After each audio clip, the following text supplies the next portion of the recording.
I've always wondered, what's inside a wasp nest? Well, let's begin our dissection at the bottom.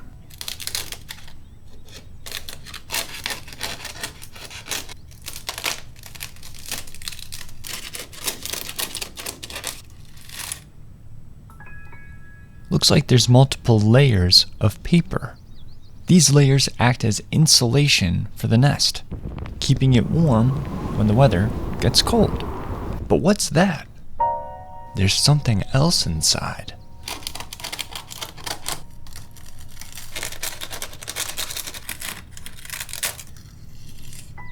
Here's our first layers of comb.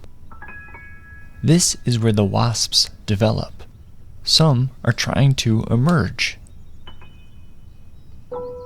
Here's a third layer of comb, and a fourth.